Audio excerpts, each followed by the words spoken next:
At his own volition because you texted him. God damn it, you. Your Honor, with all due respect po, he said po, aakyat po siya, dadaan po siya saglit. Because you texted him. Puta, hindi na kayo naawa sa bata. Ang tanong, saan mo kinuha ang drugs? Sandro? Yes po, Mr. Chair. Tuloy-tuloy ang pag-inom mo ng wine. Hanggat malasing ka. Nanghina ka ba? Yes po, Your Honor. Nung pinapasinghot ka nitong dalawa, ano nararamdaman mo? Were you high? Nanghina ka ba? Namanhid po ako, Your Honor. Ha? Minanhid po ako, Your Honor. Ano to? Namanhid? Minanhid po. Namanhid? Namanhid. Namanhid? Yes po, Your Honor. So, you lie down in the bed. Am I correct? Correct me if I'm wrong, ha? Yes po, Your Honor. And then, when you lie down sa bed, doon nag-umpisa yung sexual harassment? Hindi po ako nag-lie down. Hinila po ako sa bed. Hinila ka sa bed? Yes po, Your Honor. Sino nang hila sa'yo sa bed? Jojo Nones po, Your Honor. Jojo Nones. So, nung hinila ka sa bed, ano, napahiga ka ba? Napaupo ka ba? O ano? Napahiga po ako. Napahiga? Yes po. Alright. And then, that started everything? Yes po, Your Honor. I don't wanna go into details po, Your Honor. Yeah, no, I'm just asking. You were sexually harassed? Correct? Yes po, Your Honor. You deny? Yes po, Your Honor, we deny allegations po. Ano ginawa niyo doon sa bata? Wala po kaming ginawang masama kay Sandro, Your Honor. Ano nga ginawa niyo? Doon nandun siya? Wala po, Your Honor. Really? Nagkwentuhan, we played music, we socialized, Your Honor. Yes, Your Honor. Anong pinagkwentuhan ninyo? Sige, interesado ako. Ano pinagkwentuhan ninyo? Marami po, like, ang simula po, ang mga napag-usapan po namin sa simula, yung sa gala, nadapa po si Hipon, tapos, and then yung mga after parties, mga ganun po. Napagkwentuhan po namin yung gala, yung mga events na nangyari during the gala, tapos, and then, yan, we were drinking, socializing, listening to some music. Sandro, dali lang. Nakapagkwentuhan daw sila sa iyo. Nakipagkwentuhan po nung una. Pinakilala po ako kay Richard Dode. Pinakilala po ako na si Sandro to. Magaling na artista to. Kinuha ko na to dati sa Agimat ng Agila. Magaling na bata na kontrabida to. Sandro, anak ni Nino. Ito po yung sabi. Yun po yung sabi niya. Yun lang po yung napag-usapan. Yung kinikwento ni Mr. Nones ngayon, yung ba pinagkwentuhan ninyo? Hindi po totoo, Your Honor. Mr. Nones? These are allegations po, Your Honor, kasi we were just socializing po. In fact po, during the entire time, nakakapag-text freely po si Sandro. He was texting freely, so wala pong anything that connects to his allegations, Your Honor. Can you repeat it again? We deny po the allegations kasi po ibig sabihin, pinatawag mo yung bata para makapagkwentuhan lang. Hindi ko po siya pinatawag, Your Honor. Kung nga nag-text Yeah, umakyat po siya on his own volition at sinabi niya po na dadaan At his own volition because you texted him. God damn it, you. Your Honor, with all due respect po, he said po, aakyat po siya, dadaan po siya saglit. Because you texted him. You were the first one who texted him. Diba? You did not deny it. Yes, Your Honor. But you there was no direct invitation. You were luring Sandro to go to your room. There was no luring involved, Your Honor. There was no direct invitation from me. Anong klaseng tawag yun? You were inviting him. It was just a conversation. Every text, Your Honor, is in response to ang hirap another sa'yo, text, ang dami Your mo Honor. nang dinilit na messages. Hindi lang naman si Sandro ang tinetext mo eh. Ang dami mo pang mga artistang tinetext eh. Baka makachamba ka eh.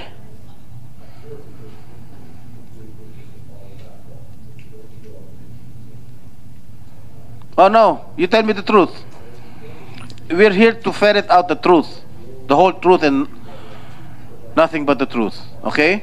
Because if you will continue to lie here before this committee, I have no other choice. I have no other alternative but to cite you in contempt. I'm not lying po, Your Honor. Did you harass him? No po, Your Sexually Honor. harassed? No po, Your Honor. Really? Huh? Really? You don't talk, you give advice. These are matters na itong issue din sa DOJ. So kapag sinabi mo kami kailangan this is the same issue in investigation. Your Honor, these are the very same issues being investigated by the DOJ right now. So, if I keep further answering questions regarding the details, this could incriminate us and could affect our case and defense, Your Honor. These No, are I'm just asking you practical questions here. It's just answerable by yes or no.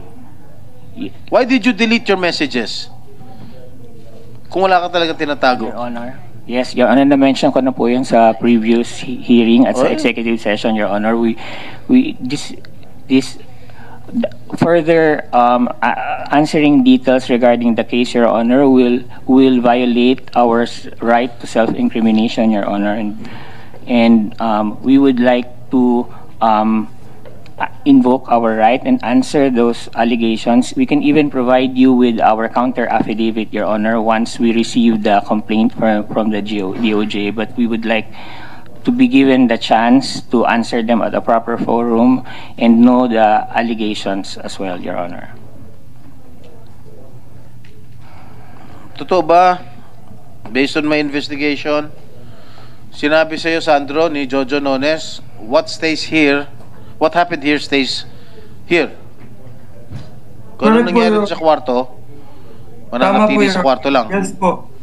Sino Yes po, nagsabi Your Honor. nun? Si Jojo Nones po, Your Honor. Okay. Si Jojo Nones ang mas agresibo. Pardon my word. Pardon my term. Parehas po sila, Your Honor. Parehas silang ano, Yes po, Your Honor. so kasi dito sa investigasyon ko, no, binasa ko rin nung nakaraan, there was really sexual assault. Tinanggal mo yung t-shirt ni Sandro, di ba? Mr. Nones, No po, Your Honor, hindi po. tinanggal mo yung t-shirt. No po, Your Honor, hindi po totoo Ha? yan. No po, Your Honor, hindi po Tinanggal totoo ba t-shirt mo, Sandro? Si Richard po yung nagtanggal. Polo po yung tinanggal, hindi po t-shirt, Your Honor. Pero, Oh, Richard. Your Honor, Your Honor, hindi po totoo yun. Tanga ng tunga. Puta, hindi na kayo naawa sa bata. Puta, yun na. Ha? Tapos lahat ng kababuyan ginawa niyo sa bata, puta.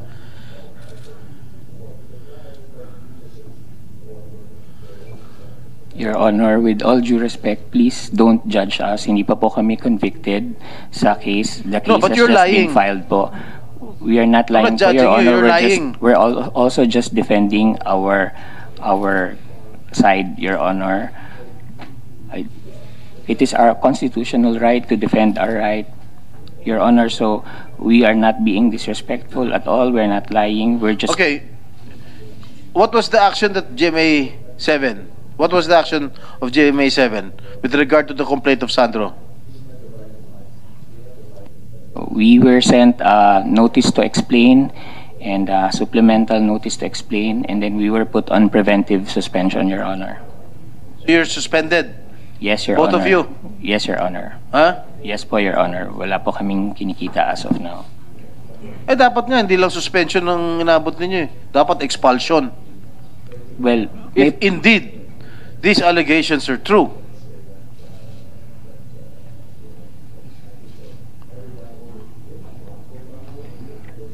Hindi naman sa, I'm not preempting everything, no?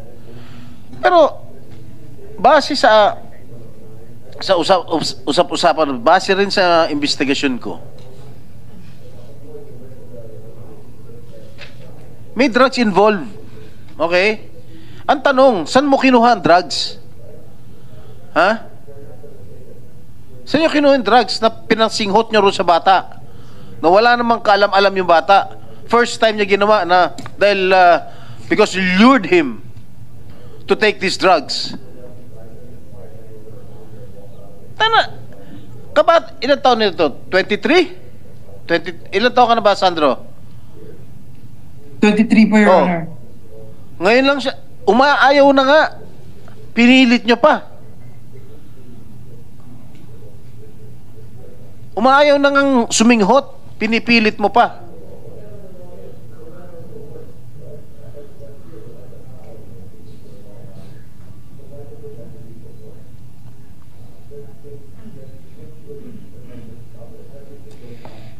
Your Honor, may I po?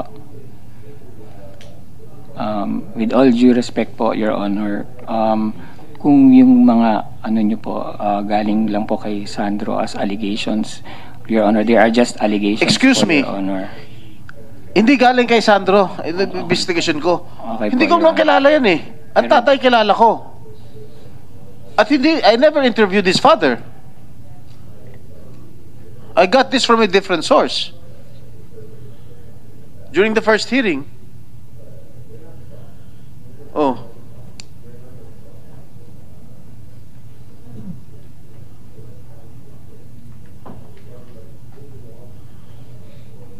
Huwag mo turuan dito. O ano, Mr. Nones, you still deny the allegations? Ha? Yes po, Your Honor, kasi kaming tatlo lang naman po ang nandun sa room, so wala pong ibang source ng information, Your Honor.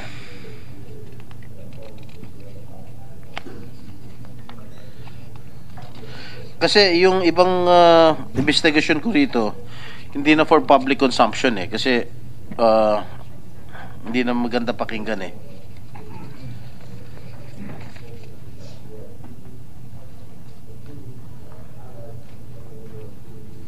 I will not go in, masyado kasing malaswa itong ginawa ko investigasyon. Masyado malaswa. And you still deny na wala kayong ginawang masama dito sa bata. Nakipagkwentuhan lang. Yes, ninyo. Yes, Your Honor. I'd just like to, because the last hearing, yung second hearing po, we were all under oath, and they said that they never offered any donation. They never offered me any donation of to a charitable institution of my choice. But Attorney Annette Gozon has proven that they did through an affidavit. Where is the affidavit? Do you have a copy? Oh, ito pala, nagsisinungaling na kayo. Yan. May affidavit na si Attorney Annette. With due respect, Your Honor, may we be allowed to read the affidavit, Your Honor? It's a right of my client to be confronted with all the evidence of the witnesses against them, Your Oh, Honor. sige. Paige, can we have the affidavit of Attorney Annette? Your Honor, the affidavit is being reproduced right now, Your Honor. I'll give them a copy.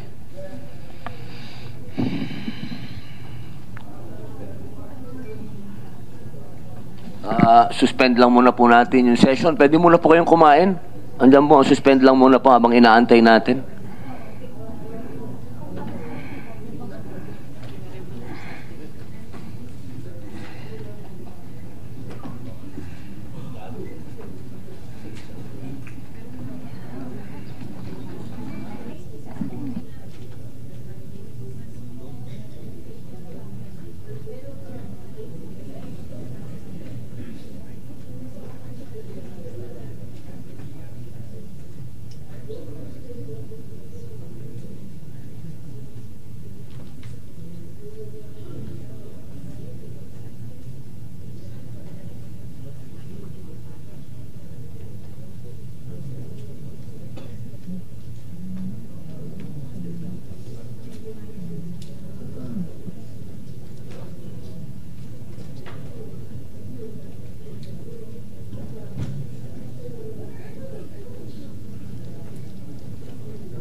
Meron na kayong kopyang affidavit? Senator Jinggoy. Mr. Nones, I assume that you have already read the affidavit that was duly signed by Attorney Annette, the Vice President of GMA7. Yes, Your Honor, please. My client will answer the question. No, but let your client answer, not you. we submit to that, Your Honor. But I would just like to... The legal counsel is here only to give legal advice to your client. we submit to that, Your Honor. My client will answer it. Assessment on the affidavit, Your Honor. No, I was asking you a while ago if you offered Mr. Nino Mulak financial contribution to any charitable institution of his own choice, and then you denied it. Now, here comes the affidavit signed by Attorney Annette, who I think this person is very credible. Here comes the affidavit signed by Attorney Annette saying that you indeed offered financial contribution to any charitable institution of his choice. What can you say? Your Honor, upon review po of the affidavit po of Ms. Annette Gozon, nowhere in the affidavit does she mention po that there was an offer of settlement, Your Honor. And in fact, she mentioned only the donation to the charitable institution after she put, after the paragraph where she put that she said that Mr. Nino Mulak came from a previous scheduled charity event. 4 and 5, Your Honor. So it supports our statement earlier, Your Honor, that that it was part of Basahin the mo ngayon number 5. Number 5. Do we read it? That Mr. Jojo Nones, I'll just read it for you. Okay. That Mr. Jojo Nones mentioned in that meeting that if Mr. Nino Mulak would want, they can donate to a charitable institution of Mr. Nino Mulak's choice. Number 6, that Mr. Nino Mulak declined. Number 7, that Mr. Nino Mulak stated that he wants to pursue the HR case against Jojo Nones and Richard Cruz. Oh, maliwanag na maliwanag dito sa affidavit na nagsisinungaling ka. Hindi po, Your Honor, kasi context po is material Paano po, hindi Your ka Honor. nagsisinungaling? I was asking you, did you offer any financial contribution to any charitable institution? No offer po of settlement, Your Honor. I did not ask if it's a settlement or not.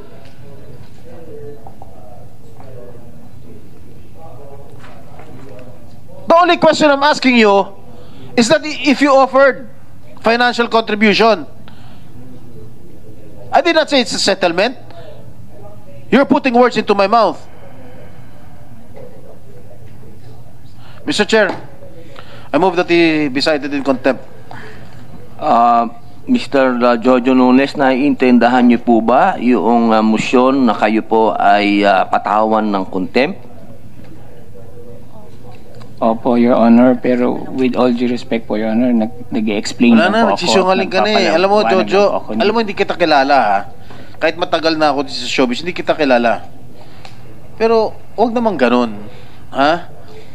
We are here trying to know the truth, to ferret out the truth. Eh pag patuloy ka nagsisungaling dito sa amin, talagang isa-side ka namin in contempt. Maliwanag na dito sa affidavit. Maliwanag na sinabi ni Sandro. May drugs pa involved. May sexual harassment na involved. Hindi lang nga sexual harassment eh. Assault eh. Dahil pinagsamantalahan nyo yung bata, pinag-take nyo ng drugs, tsaka nyo pinagsamantalahan. That is what do you call this? Drug-induced sexual assault? Tama ba yung sinabi ko, attorney? NBI. Kawawa naman yung bata. Pinag-drugs yun ha, hinalay nyo pa. NBI? Sir, Your Honor, good afternoon po. There was an allegation po na pinag-sniff po siya ng drugs before the alleged na pang-aabuso po. See? See, continue deny. Continue denying it. Oh, Mr. Jojo, Sergeant at Arms, are tell you- Sergeant at Arms to Mr. Chair. sasagot po ba kayo o yan pa rin po ba ang sagot po ninyo? Yes po, Your Honor. Sumasagot po kami. These are allegations po. At Opo, mismo po si Attorney Conales po, sinabi niya po, allegations lang po. And Allegations lang. we deny po the allegations, Your Honor. Po, there is a motion to cite Mr. Jojo Nones in contempt. Without any objection, the motion is approved. So ordered. Meron pong motion para patawan si Jojo Nones ng Senador contempt.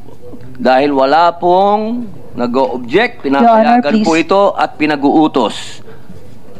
Sergeant at Arms. Hindi pwede. Bring him to the detention cell.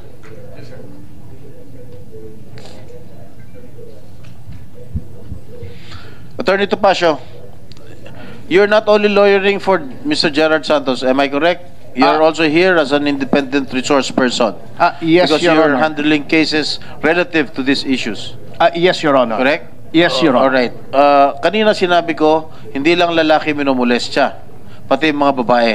Opo. Alright, I heard before, during the lull, you were saying that you're handling 2 cases, both female.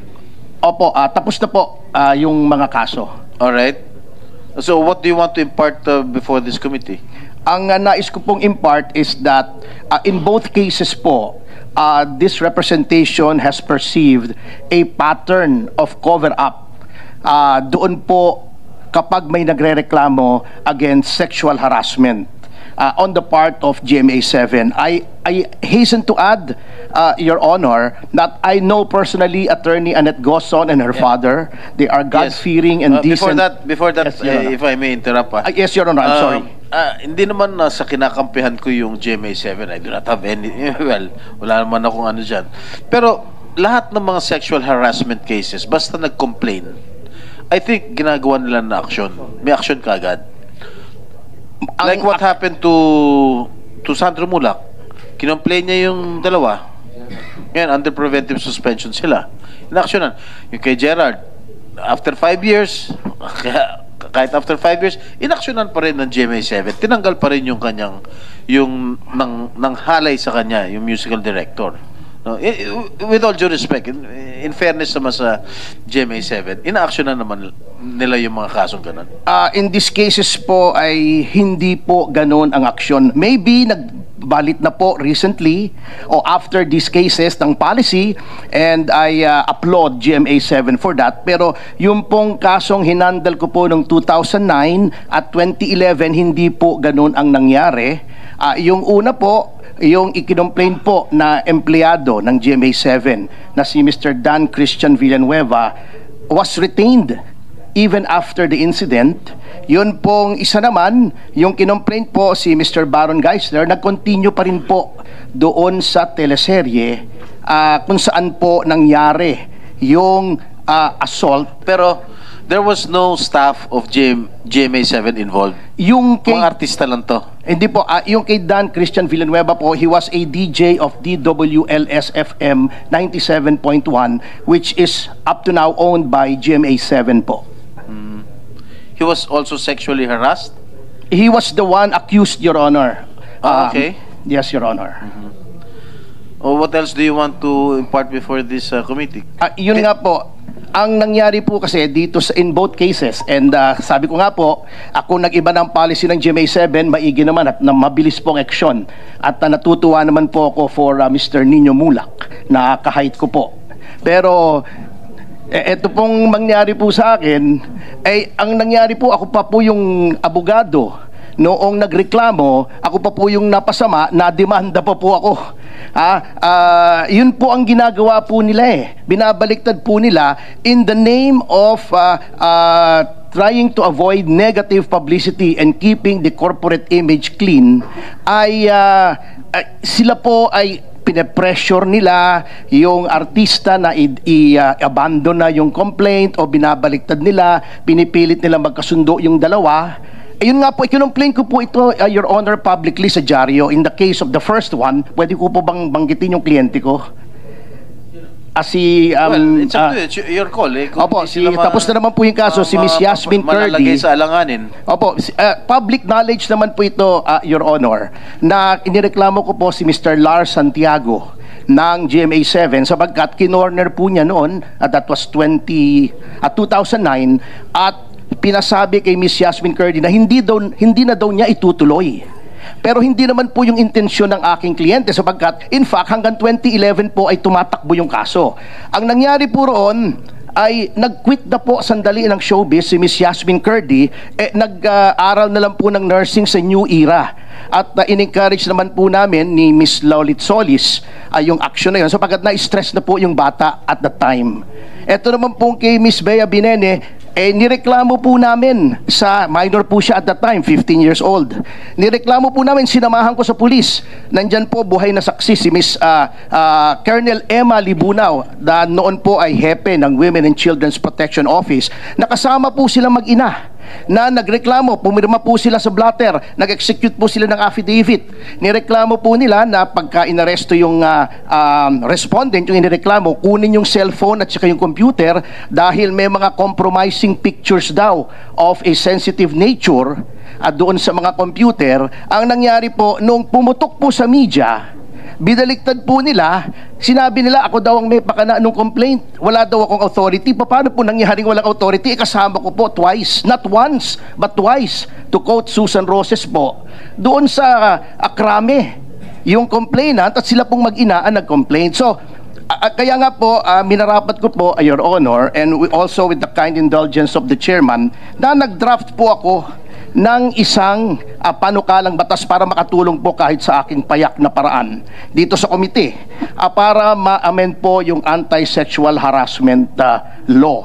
At ito nga po, kung inyo pong pahihintulutan na Your Honor,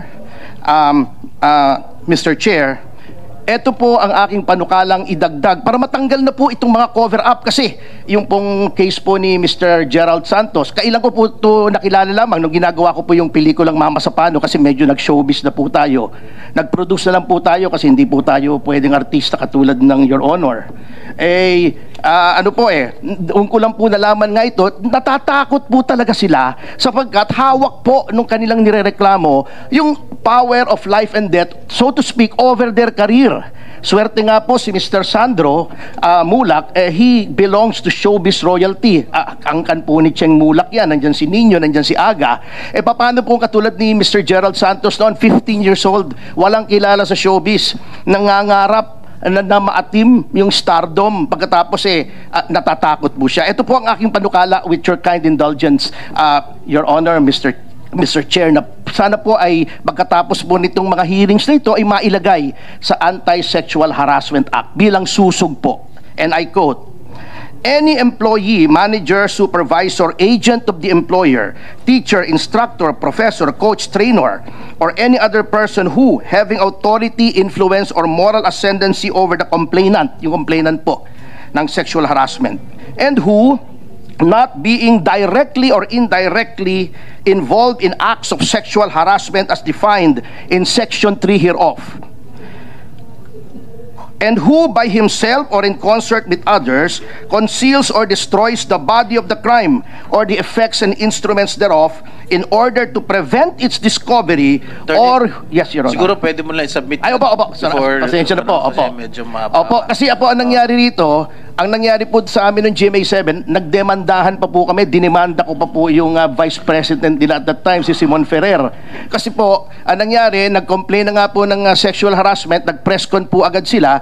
Ako at tinurong may pakala nang nagka-create daw ako ng bad publicity. All of this, wala pong problema sa akin yun. Sanay po ko. Makapal po mukha ko, Your Honor, Mr. Chair. Tagal na po akong abogado. Ngunit, yun pong atmosphere na cover-up, nagdedeter po, napipigilan yung mga gustong magreklamo. So dapat ito pong atmosphere na ito matanggal para once and for all matanggal na po itong sexual harassment sa ating industriya, Your Honor. Yes, and sabi ko nga kanina, this has been prevalent ever since. No? This has been ongoing since the 90s, siguro since the 80s. Nangyari na ito eh. That's why we have to put it into a stop eh. Yes, Your Honor. I totally agree, Your Honor. Kasi siguro may kakulangan sa ngipin sa batas natin, sa sexual assault, sa sexual harassment. Siguro kailan dagdagan pa ng mas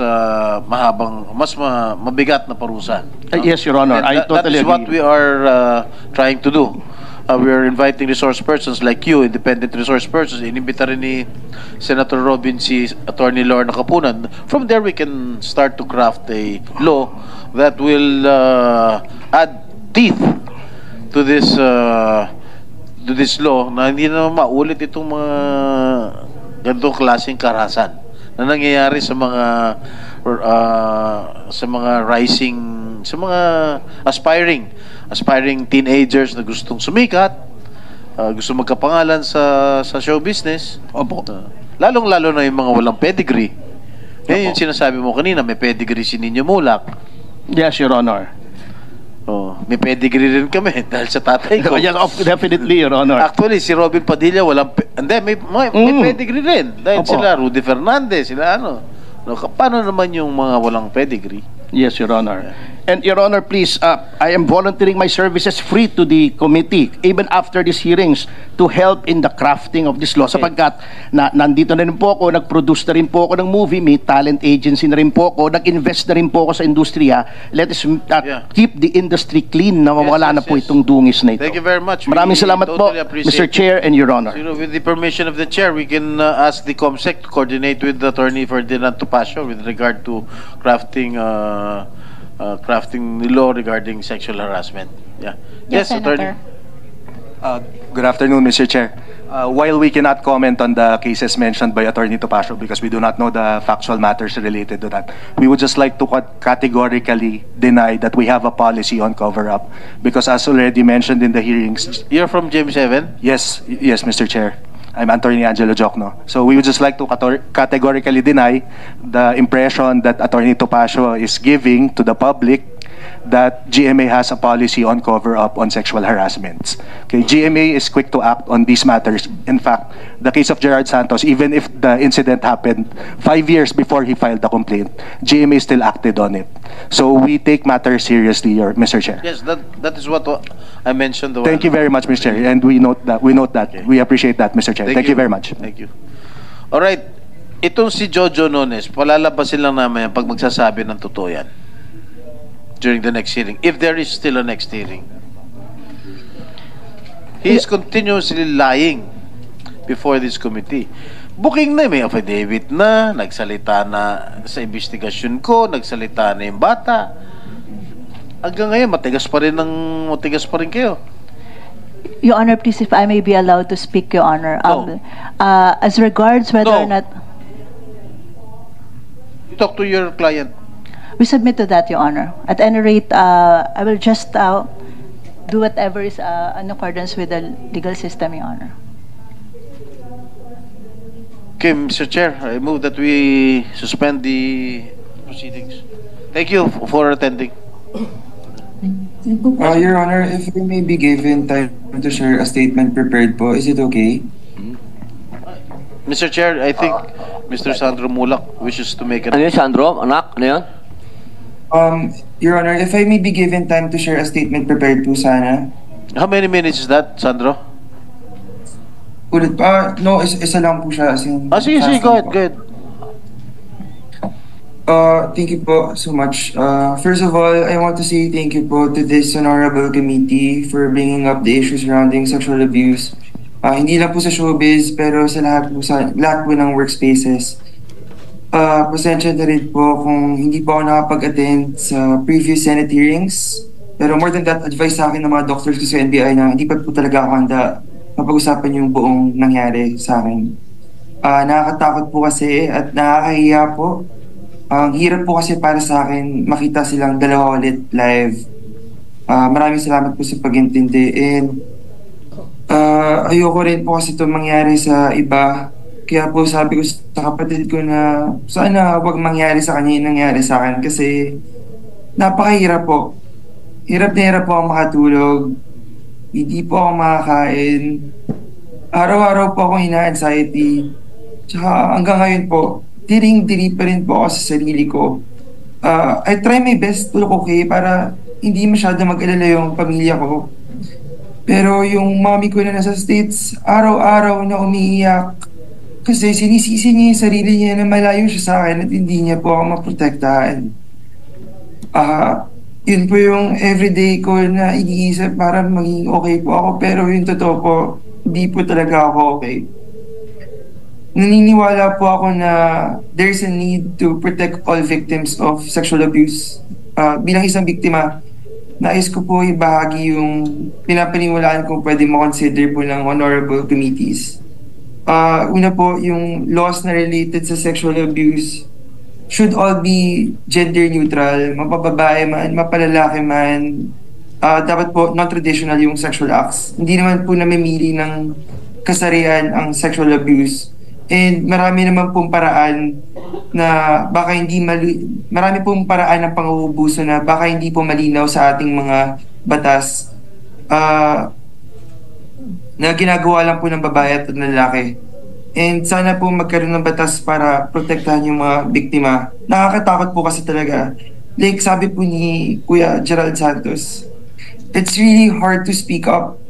Kahit po sa papa ko, nahirapan po ako magsabi. Umiyak po ako sa harap niya kasi napakahirap pong tanggapin na pinaboy ka. Hinaras ka lahat po ng bagay na yun para ka pong pinapak-apakan. Sobrang nakakababa po. Nakakatakot po talaga magsumbong. Ako nga po, inabot ako ng 10 araw bago po ako magsabi sa mag-report.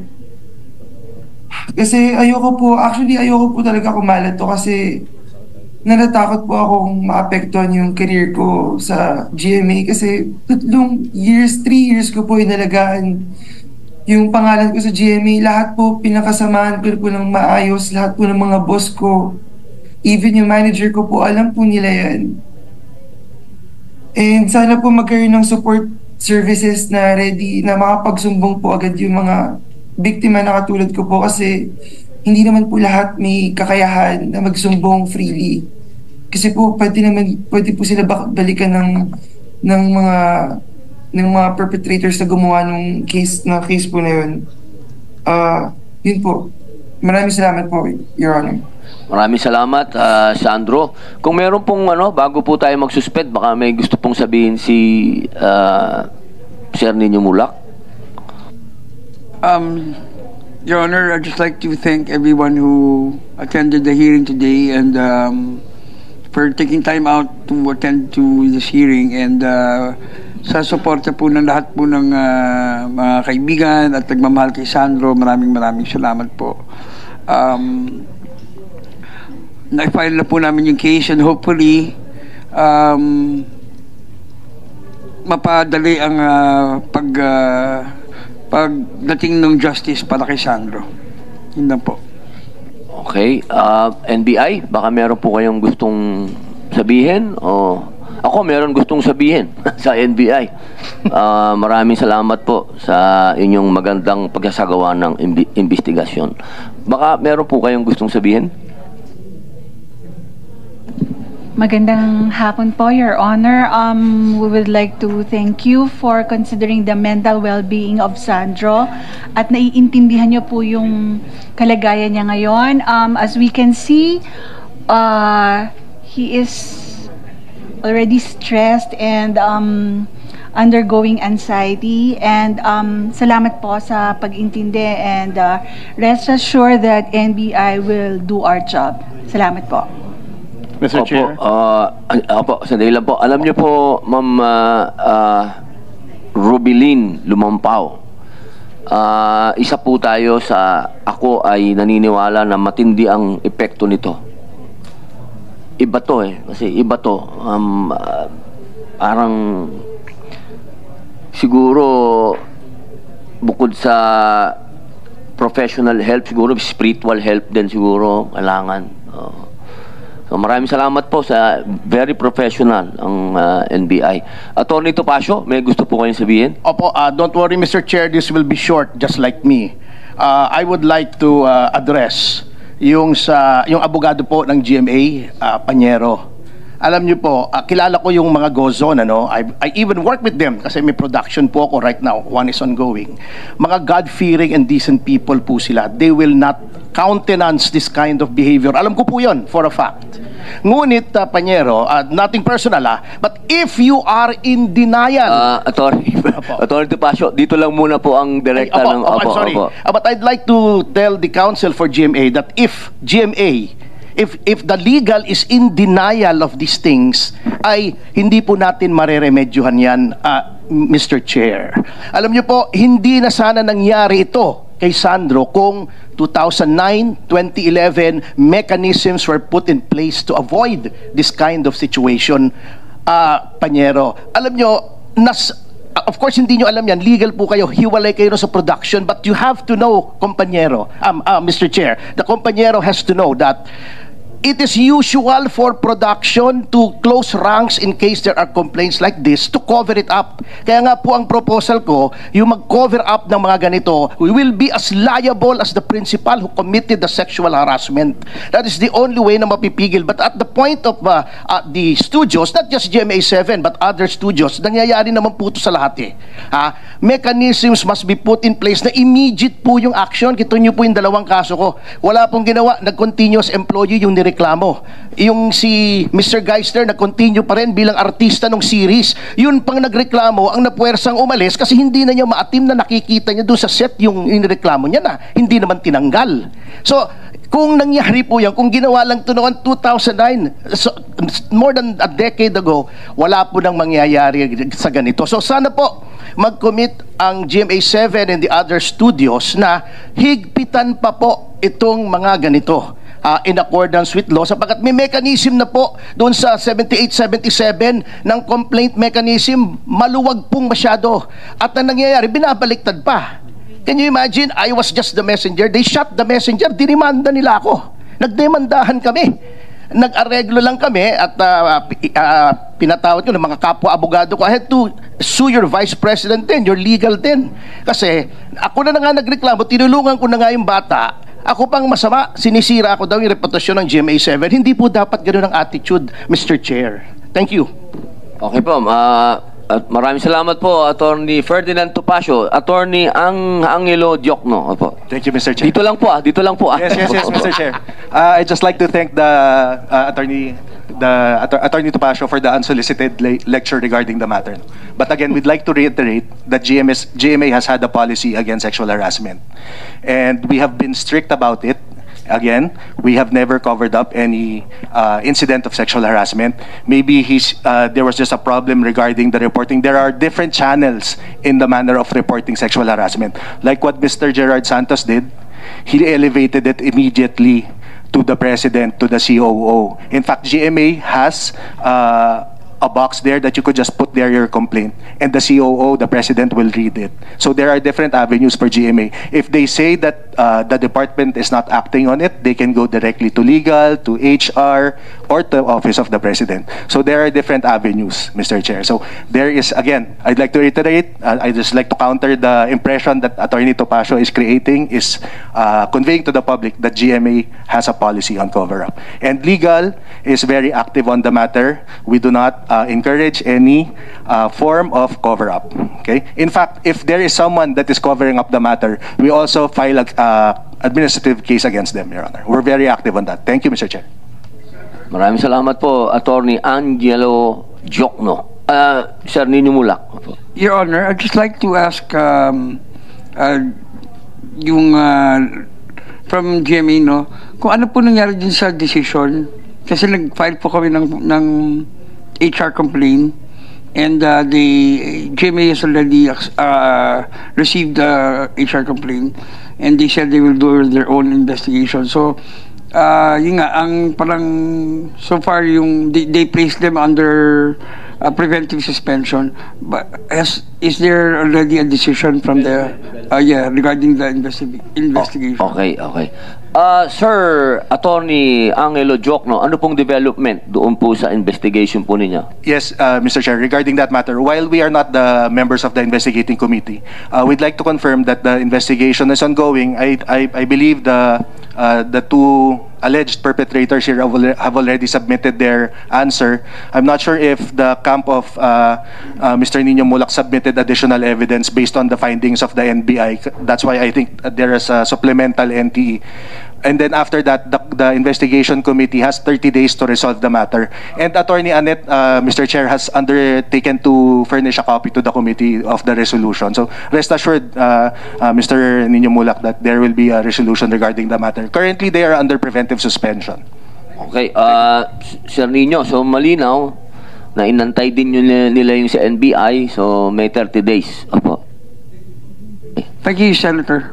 Salamat po, Sir Nino Mulak. Ma'am Attorney Maggie Abraham Garduque. Ma'am? Yes, Your Honor, please. Thank you very much, Mr. Chair, for allowing me the opportunity to speak, Your Honor, Mr. Chair.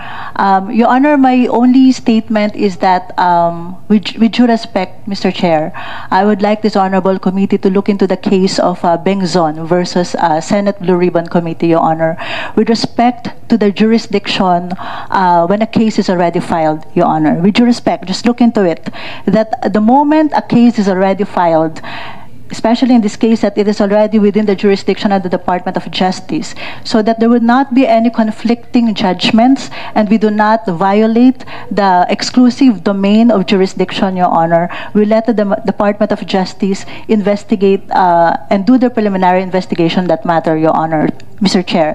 Likewise, Your Honor, in the case of Bengzon versus Senate Blue Ribbon Committee, it was stated there the power of contempt of the Senate, Your Honor, where there is a period wherein how long does the detention in under contempt a person will be detained, Your Honor. That's all, Mr. Witt. Maraming salamat po, Attorney Maggie Abraham Garduque. Marami na pong mga ganyang naging usapin dito sa pagdinig po ng Senado. Maraming salamat po at nasa record po ang inyong sinabi. Thank you very much, Mr. Chair. Gusto ko lamang pong kamustahin din si Chairman. Richard Cruz. Mr. Richard Cruz, kamusta po kayo? Na-high blood daw po kayo? Ay, hindi po. Nagkaroon po ako ng gastrointestinal bleeding. Yes po. Sir Richard, hindi po kami husgado ha. Huwag po kayong masyadong ma-stress o ano lang po ito. Kailangan lang po tayo makagawa ng mga batas. At kayo po ay nakakatulong dito sa mga ganap na to. At ano po kayo? Relax lang. Ano po ito? Para po to sa bayan. Yun na lang po ang isipin ninyo. Nakakatulong tayo sa bayan. Opo. May gusto po kayong sabihin? May gusto po kayo? Sandali lang, Gerard. May gusto po ba kayong sabihin, Sir Richard? Wala na po. Opo. Okay, Sir Gerard. Mr. Gerard, Chairman, gusto ko pong Santos, magpasalamat po sa Senate Committee po sa pagkakataon pong ito. At ayun po, kanina po, isa rin po sa mga dahilan kung bakit din po ako nandito. Yun, na-invite po ako, salamat po. At gusto ko pong mag-shed light and wakasan din po yung stigma dito po sa ganito pong mga kaso kasi po talagang yan nga nabanggit nga ni Sandro, talagang nakakahiya po talaga na magsalita about yung mga ganitong klaseng cases. Kaya po ako inabot nga po ako ng 5 years bukod sa yun nga po, wala po akong pedigree. Ako po ay baguhan nung po sa showbiz. So wala po talaga akong lakas ng loob para magsalita. So ako po gusto ko pong magsilbing example po sa lahat na wag po silang matakot ngayon dahil ngayon po may boses na po ang lahat ng tao. Ayun po, at yun po sa on the part naman po ng GMA ay yun po, magkaroon po ng safeguard pa, mas magkaroon pa po ng mga policies na talagang para mas maprotektahan po at lalo na po sa mid-level dahil po pwede po talagang balikan kapag may nireklamo ka po ay yung nireklamo niyo po, yung mga kasamahan niya po dyan, yung mga kaibigan niya ay talagang ano ka rin po, babalikan ka rin po nila. So, yun po. Sana po may makreate din po na policy and rule po sa ganun po. Again po, maraming salamat po, Senator Robin. Salamat po sa pagkakataon pong ito. Isang tanong lang po sa GMA. Boss, si Mr. Gerald, nawalan daw ng trabaho sa GMA. Pwede ba natin bigyan ng trabaho? Alam kong di naman yung desisyon yan, pero pwede bang, ano naman? Mr. Chair, yun nga yung sasabihin ko, we don't have a say on the matter, pero baka napanood naman ng mga boss yung statement nyo, Mr. Chair. Tingnan natin, Mr. Chair. Maraming salamat po. Isang tanong na lang po ako, kasi Ma'am Attorney Nancy G. Lozano, lagi pong nababanggit na meron tayong mga batas at meron tayong mga code na talagang hindi na pakinabang ngayon. Katulad daw po ng ating revised penal code. Naniniwala po ba kayo na obsolete na ito? Sir, yes po. Actually po, since 2011, the Department of Justice has been doing activities or initiatives to revise and update the revised penal code. So the DOJ created a criminal code committee in as early as 2013, I think, and then in 2014 we come up with a revised, or parang in-overhaul niya po yung revised penal code by incorporating yung mga bagong laws. So there was a bill filed at the House of Representatives in 2011 and I think in 2017 po. And dito naman po sa Senate, meron pong na-file in 2016. It was filed by then Senator De Lima. But because there were two, yung version po ng sa House and sa Senate, magkaiba.